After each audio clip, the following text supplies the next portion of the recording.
Good morning all of you. आज का हमारा नेक्स्ट टॉपिक है सर्व शिक्षा अभियान। ठीक है, सर्व शिक्षा अभियान in terms of inclusive education. ठीक है, तो आप लोगों को वैसे पता होगा, आप लोगों ने इसके बारे में पहले भी सुना है। सर्व शिक्षा अभियान क्या है? देखिए, जो प्राइमरी एजुकेशन के लिए गवर्नमेंट्स ने बहुत सारी स्कीम्स चलाई हुई है, उसमें से एक सर्व शिक्षा अभियान है। तो इसमें क्या बताया गया है कि 6 से 14 वर्ष के बच्चों के लिए क्या है, फ्री एजुकेशन, निःशुल्क शिक्षा और अनिवार्य शिक्षा दी जाएगी। ठीक है, और कोई भी बच्चा इस शिक्षा से वंचित ना रह जाए। तो जो ये सर्व शिक्षा अभियान है, ये हमारा अभियान टाइम लिमिट दी गई है इसमें कि 2010 तक 20 तक इसको कंप्लीट करना है। ठीक है, और कोई भी बच्चा शिक्षा से वंचित नहीं रहना चाहिए। ठीक है, तो इस बारे में हम कह सकते हैं कि ये बहुत ही एक गवर्नमेंट का बनाया हुआ प्लानिंग के अकॉर्डिंग एक अभियान है। ठीक है, तो इसमें हम क्या कहेंगे कि जो सर्व शिक्षा अभियान है वो बहुत ही महत्वपूर्ण है, अत्यंत महत्वपूर्ण अभियान है। सर्व शिक्षा अभियान एक ऐतिहासिक प्रयास है, ठीक है, जो गवर्नमेंट कर रही है और जिसका उद्देश्य क्या है, सभी को प्राथमिक शिक्षा को जन जन तक पहुंचाना और संवैधानिक लक्ष्य को प्राप्त करना। क्या है हमारा संवैधानिक लक्ष्य? कि कोई भी बच्चा शिक्षा से वंचित ना रह जाए। ठीक है, इसमें हम ऐसा नहीं है कि नॉर्मल बच्चे लेंगे, हम डिसेबल बच्चे भी लेंगे, वो भी शिक्षा से वंचित नहीं रहने चाहिए। तो उसके लिए भी यह सर्व शिक्षा अभियान है। ठीक है, तो इस अभियान का मैंने आपको बताया था एम क्या है, 2010 तक 6 से 14 वर्ष के बच्चों को सभी को शिक्षा देना, कोई भी शिक्षा से वंचित ना रह जाए। ठीक है, तो उसके बाद क्या है, हम इसके लक्ष्य के बारे में बताएंगे कि हमारा एम क्या है, इसका लक्ष्य क्या है। ठीक है, ऑब्जेक्टिव ऑफ SSA, इसका शॉर्ट नाम SSA भी कह देते हैं। ये प्राइमरी एजुकेशन प्रोग्राम है, सर्व शिक्षा अभियान। ठीक है, तो इसमें हमारा फर्स्ट है इसका एम कि वर्ष 2003 तक सभी बच्चों के लिए स्कूल शिक्षा गारंटी जो केंद्र है वो वैकल्पिक स्कूल और बैक टू स्कूल शिविर की उपलब्धता करवाई जाएगी। ठीक है, तो गवर्नमेंट का एम है कि जहाँ पर स्कूल्स नहीं हैं प्राइमरी, वहाँ स्कूल की व्यवस्था करवाई जाए। ठीक है, और वर्ष 2007 तक सभी बच्चे 5 वर्ष की प्राथमिक शिक्षा पूरी कर लें। ठीक है, तो ये इसका मेन एम है। और क्या बताया गया है कि जो हमारा वर्ष 2010 तक सभी बच्चे 8 वर्ष की स्कूली शिक्षा पूरी कर लें और कोई भी बच्चा इससे वंचित ना रह जाए। ठीक है, और क्या बताया गया है, सामाजिक न्याय व समानता के संवैधानिक लक्ष्य को प्राप्त करना, क्योंकि हमारा जो संविधान क्या है उसमें समानता का प्रचार है, सभी को समान समझा जाएगा, सभी के साथ इक्वल बिहेव किया जाएगा, तो सभी के लिए शिक्षा अनिवार्य है। ठीक है, तो इसमें इस अभियान में मैंने आपको बताया है कि 6 से 14 वर्ष तक के सभी बच्चों के लिए प्राथमिक स्कूली शिक्षा देना इनका एम है। ठीक है, इन बच्चों में चाहे वो विकलांग बच्चे हों, वो सभी बच्चे इसमें आ जाते हैं, जिनको निःशक्त बच्चों को सर्व शिक्षा अभियान के अंतर्गत कई शिक्षा नीतियाँ, शिक्षण साधन, उपकरण है जो हमारे, और जो भी अन्य सहायता की ज़रूरत है वो इनको प्रदान करना, उपलब्धता करवाई जानी है गवर्नमेंट की तरफ से। ठीक है, तो जो भी हमारी रिक्वायरमेंट रहती है वो गवर्नमेंट उसे पूरा करती है। उसके बाद अभियान जो चलाया गया है उसके क्या क्या कार्यक्रम हैं उसके बारे में हम बात करते हैं। सबसे पहले है जो कार्यक्रम के मुख्य कार्य नीतियाँ जो बनाई गई है, संस्थागत सुधार। देखिए, सबसे पहले हमारा सुधार संस्थागत, ठीक है, जो संस्था का सुधार है, पहले सुधार उसमें किया जाएगा तभी वो आगे बढ़ेगी संस्था। तो किसी संस्था को चलाने के लिए पहले उसमें कंप्लीट साधन की उपलब्धता होना भी बहुत ही ज़रूरी है, प्राइमरी और सेकेंडरी दोनों। ठीक है, तो सर्व शिक्षा अभियान के जो भाग के रूप में केंद्र व जो राज्य सरकार है वो प्राथमिक शिक्षा को सुधारने के लिए बहुत ही प्रयासरत है। ठीक है, बहुत ज़्यादा प्रयास करेगी और राज्यों को अपनी वर्तमान शिक्षा व्यवस्था का जो भी है उसको वस्तुनिष्ठ ढंग से मूल्यांकन देगी, ठीक है, ताकि आवश्यकता सुधार लाया जा सके। अगर जहाँ पर भी ज़रूरत पड़ी आवश्यकता की, सुधार की, वहाँ पर वो सुधार किया जाएगा, ठीक है।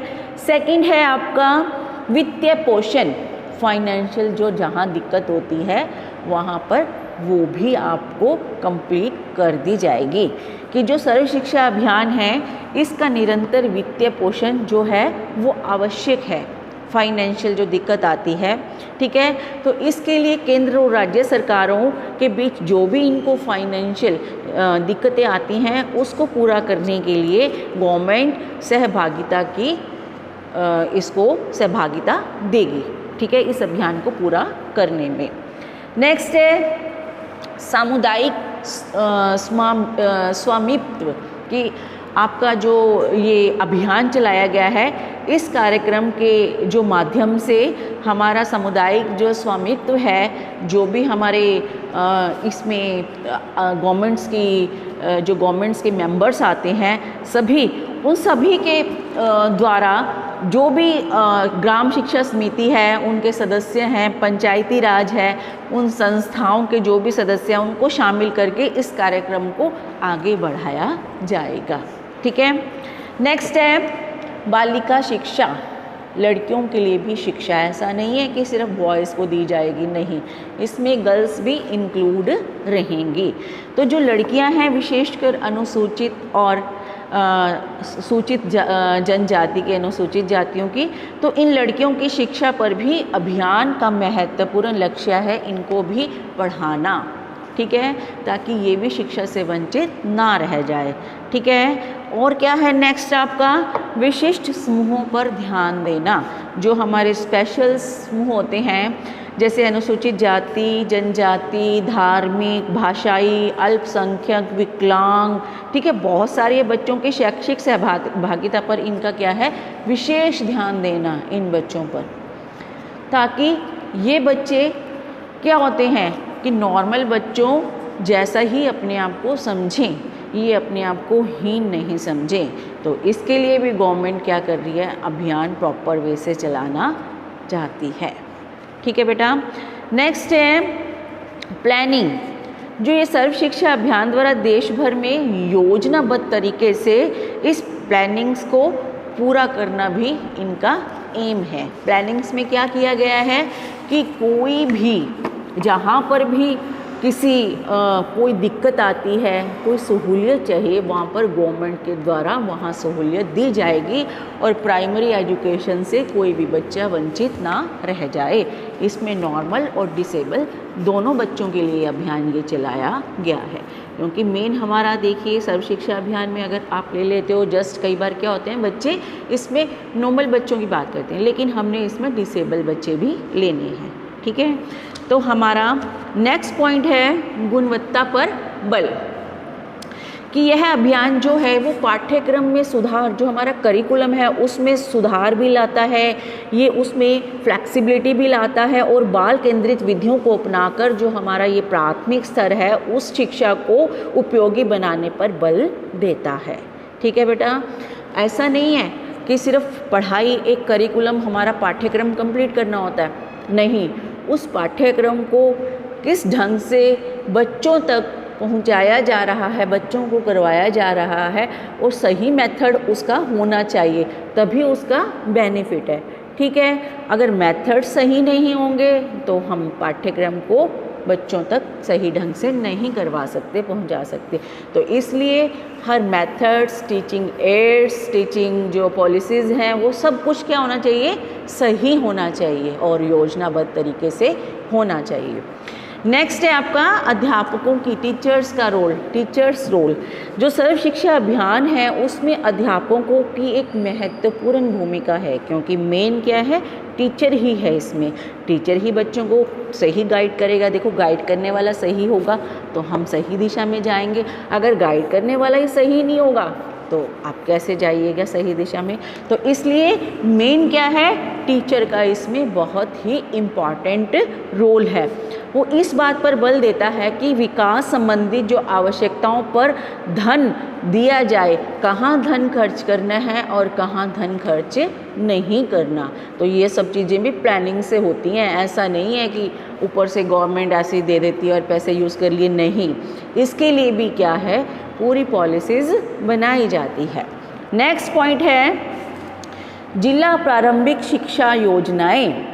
इस अभियान का जो कार्य है, उसकी संरचना, उसके अकॉर्डिंग क्या है, प्रत्येक जिला एक जिला प्रारंभिक शिक्षा योजना तैयार करेगा, ठीक है, जो समग्र दृष्टिकोण से प्राथमिक शिक्षा क्षेत्र में किए गए सभी निवेशों को दर्शाएगा, ठीक है, जो भी निवेश किया जाएगा।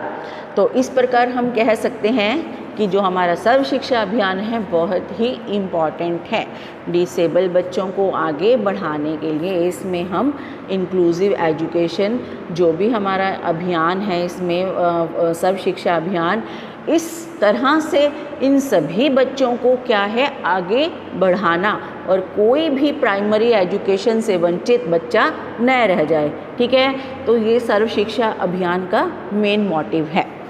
उसके बाद हम बताएंगे कि जो सर्व शिक्षा अभियान है उसमें थोड़ा सा लास्ट में इसका कंक्लूज़न हम बता सकते हैं, मीनिंग वगैरह, एम वगैरह आपको पता चल गया, इसकी नीतियाँ, पॉलिसीज़। तो लास्ट में हम कंक्लूज़न में बताएंगे कि जो हमारा हरियाणा राज्य है उसके अकॉर्डिंग 6 से 14 वर्ष, इसमें क्या टाइम पीरियड लिया गया है इसका, 6 से 14 वर्ष तक की आयु के बच्चों को प्राथमिक शिक्षा प्रदान करने के लिए जो केंद्र सरकार है, सरकार है, सेंट्रल गवर्नमेंट है हमारी, वो प्रोजेक्ट के अंतर्गत सर्व शिक्षा अभियान को लागू कर रहे हैं, ठीक है। तो जो भी पॉलिसीज़ अभी अधूरी रह गई है वो भी कंप्लीट कर दी जाएगी, ठीक है। तो उनको लागू कर रहे हैं। और क्या है, जो प्राथमिक शिक्षा में गुणात्मक सुधार लाने हैं उसके भी प्रयत्न किए जा रहे हैं। और अध्यापकों को इसके लिए क्या है, प्रशिक्षित जो ट्रेन टीचर्स हैं उनको इसमें लाया गया है, ठीक है, और उनको भर्ती किया जा रहा है और कार्यकुशलता को आयोजित किया जा रहा है और इस कार्यक्रम को योजनाओं के साथ स्थापित किया जा रहा है और जहाँ पर भी जो कमियां रह गई हैं उसको पूरा किया जा रहा है, ठीक है। तो हमारा सर्व शिक्षा अभियान में यही है कि इस अभियान में क्या है, प्रॉपर सही जानकारी दी जानी चाहिए। और इस प्रकार हरियाणा में जो सर्व शिक्षा अभियान है उसके माध्यम से जो सेंट्रल गवर्नमेंट है उनका उद्देश्य 2010 तक 6 से 14 वर्ष तक की आयु के जो भी शिक्षा देना, गुणात्मक शिक्षा प्रदान करने के लक्ष्य को प्राप्त करने में जो भी मदद है उसके लिए निरंतर प्रयासरत रहना है, ठीक है। ऐसा नहीं है 2010, आगे भी 2020 तक भी को प्रॉपर जो कमियां रह गई हैं उसको पूरा किया गया है, ठीक है। तो ये आपका टॉपिक था SSA। ऐसे बहुत सारे प्राइमरी एजुकेशन से रिलेटेड और भी प्रोग्राम हैं, ठीक है। DPEP district primary education programme, EFA education for all, तो बहुत सारे प्रोग्राम्स हैं। उसमें से आपके सिलेबस में ये सर्व शिक्षा अभियान है, ये दिया गया है जो टॉपिक, इसको सभी बच्चे अच्छे से दोबारा वीडियो देख लेंगे जिनको समझ नहीं आया, ठीक है बेटा। तो ये आज के लिए इतना ही आपका, थैंक यू।